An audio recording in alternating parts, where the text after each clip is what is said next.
Salofalava, this is Pacific Waves from RNZ Pacific. I'm Susanna Swiswiki. Coming up. And some reviews needs to be taken, some adjustments needs to be made. Calls for Tonga to rethink observance laws, also carving a future for Bougainville, and never in our wildest dreams did we think it would have this kind of impact and the kind of traction. Moana music concert returns. Concern is mounting in Tonga at the Sabbath observance laws, which ban many activities on Sundays. Most recently, the police minister, Paula Piukala, stopped an air ambulance coming in, saying there was no emergency to justify the flight. The tourism industry has long had concerns that many businesses are not allowed to trade and the impact on tourism. Meanwhile, Chinese construction workers have had the right to work through each Sunday while they complete various projects in the country. Don Wiseman asked our Tonga correspondent Kalafi Moana about the prompt for the recent concern. Well, there was a recent incident in which permission was sought from the police for a medical airplane to land in Tonga, apparently for some kind of emergency. And the police minister didn't allow that. Apparently because he had made inquiries with the Minister of Health and they didn't have any record that there was an emergency, a health emergency. Anyway, that has become a public issue that has been discussed because the minister decided to really emphasize the fact that we do have Sunday laws in Tonga that forbids the air travel and opening of businesses and trading and all of that. But of course, we have always made provision for airplanes to land for emergencies. The minister's explanation is for somehow he had received some kind of information that there were people who were using that provision to come into Tonga, whether it's through a yacht or through an airplane, for drug delivery purposes. And so that's where the excuse, and so the discussion goes on. But there has been very appropriate calls, that we need to review the Sunday laws in Tonga, because some of the issues concerning the ban of trading and all of that is just a little bit unreasonable. And there's a bit of hypocrisy associated with that. For example, stores are not allowed to open, and yet you can actually pay extra money to open a restaurant, and even bars are allowed to open. And different activities are open, and yet there is this public emphasis coming from government leaders that we need to reinforce the Sunday laws.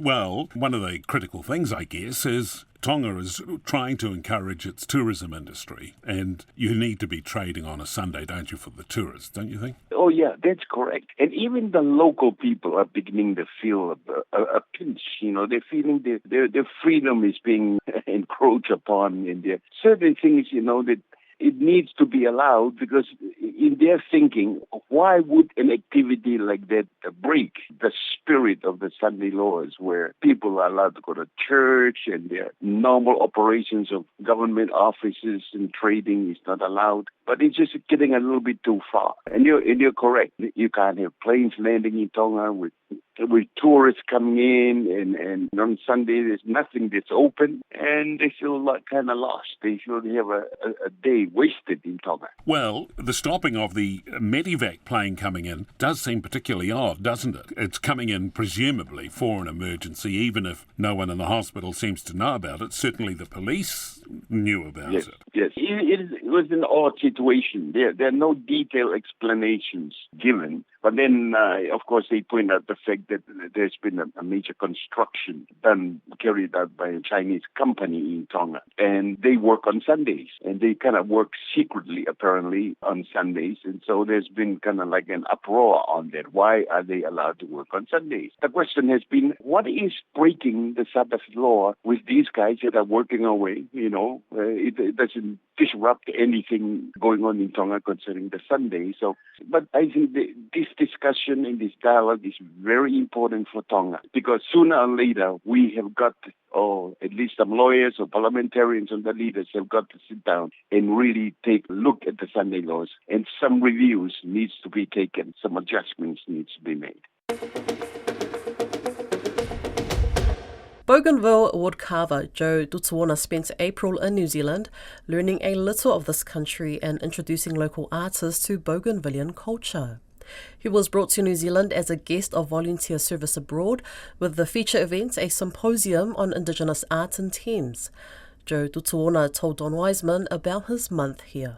And I went and stayed with some of the people there. They used to stay in Bougainville. I always looked after them, and then they want me to go and stay with them. So, and I was going around visiting the sites for the Maori history things. Before the exhibition, I just visiting the sites. So I went and visited some of the artists in different places. So it was really interesting to get some ideas because it's all about our culture. What sort of artists? Yeah, I think they carve like designs and then stone. Back home we carve only wood.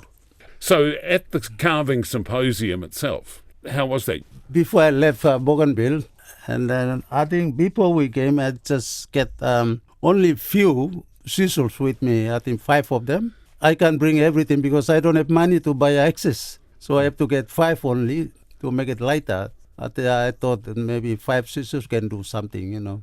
So I brought only 5 and I came across. I just work with these 5 scissors at the symposium, or I just use those 5 tools with me, so I have to do something with it. They help me with grinders when we are working, so they ask me to, just when you need something because you don't have anything, so you can borrow things from us. So they go, thank you very much. So I just borrowed a grinder. What's it like working in New Zealand wood? Oh, the wood they call totora. It's really heavy and it's tough, strong, and it's really hard to lift it up by yourself. So you need somebody to, carry the wood. And you visited other artists. What have you learnt? Oh, I just go and visit, like we got the same thing like back home. Like they got this marae. And then back home we got the same building, but we call it karakeni. It's sort of a same building. They made the cabin, they carved the poles and everything.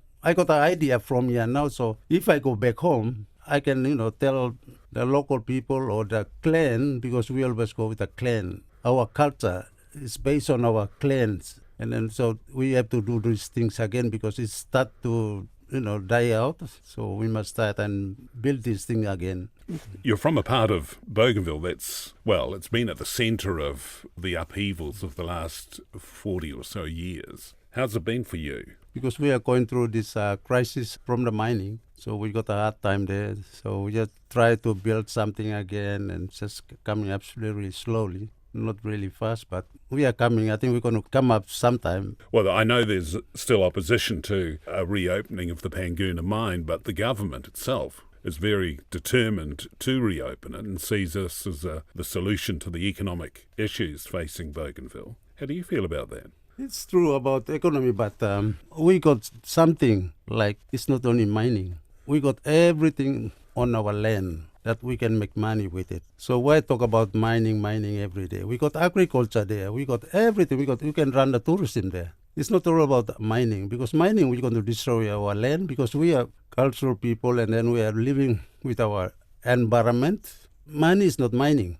Money is everything. We can just rebuild the plantation back. Before the crisis, the plantations were working really good, but now nobody is looking at it. And they are talking about mining. We have to plant these things back to try and build our economy back with tourism.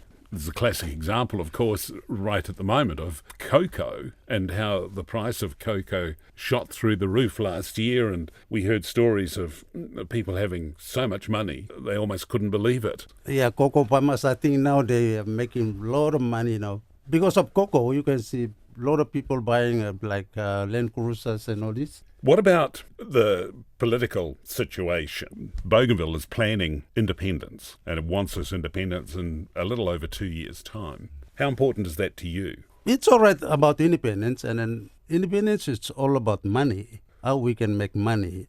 And that's why they were talking about mining. And then I said, it's not all about mining. It's agriculture and tourism. They are really important things. It's on the ground, save our environment. I think politically, Independence is all right, but we have to find a way to make money. Like we got so many things like war relics and then beautiful beaches, and then we got a volcano or whatever, or sites to advertise it, and then people see and come like tourists. In your time in New Zealand, will that change how you look at art now when you go back? Back home, young kids now, they just staying doing nothing back home. So I have to go and, maybe I started down south and then come to central and then down to north. And because young people now, they don't know what to do. The young generation, they grew up in a crisis because they don't know what law and order looks like or feels like. And then they don't know what to do now because they're having drinking and smoking, drugs, or we call it JJ drinking. And then somebody should go and teach them what to do. So make them busy instead of just staying there and then drinking JJ. How do you make them busy? Just give them something to do. Tell them what to do. And then you stay with them. Make sure they earn money, and then they will see that, this is the thing where I can, when I get married or something, I can look after my family. When you were in Thames, you were exposed to all these other artists, and they were all Indigenous artists. So to what extent did you intermingle with them? Did you relate to them? When I arrived there, I think they already knew me, who I am, and then they saw me because I'm black. And then when I arrived there, so I thought, is it you, Joe? So yeah. How did you know me? So, because you are black. So hey, yeah, it's me. So I really surprised to see the ladies who also welcome me, the artists, because we never really see the ladies carve something. And then during the session, while we were doing this carving thing, the ladies were carving the stones, while some of us were carving the wood. And then we were sharing, And then we were talking about, the culture, our culture, my culture, and then their culture, because we are multicultural people. And then we are sharing these ideas, how they carve, and then what I do. And I said, because I'm come from a clan is in our custom. I'm from the Hornbill clan. And I tell them, I always carve hornbill, and then also I carve an eagle. Eagle is another clan again. And then cockatoo, we carve the birds. Not that what we are sharing during our working hours. And then they carved the stone, and then they told me that, this one is this and this one is that. And then how we go to the heaven, or when we die, or all these sort of things. And then we carve the animals because of our clan. I carved the totem pole. I think one totem pole in Buka, courthouse, and it's still there. It's about the clan. It's all the birds. And then while we were there, I carved one eagle, and then 3 turtles, and one hammerhead shark, and then stingray. And then I was bending them, and then they come and show me while I'm doing this, and they thought, it's another idea again. You're showing us we never do this thing before. Are you using the blue torch to bend the wood? And then they said, you're teaching us the new thing. So it's good, because you already told me something too. So you give me idea, I'll give you idea. So that's all about it.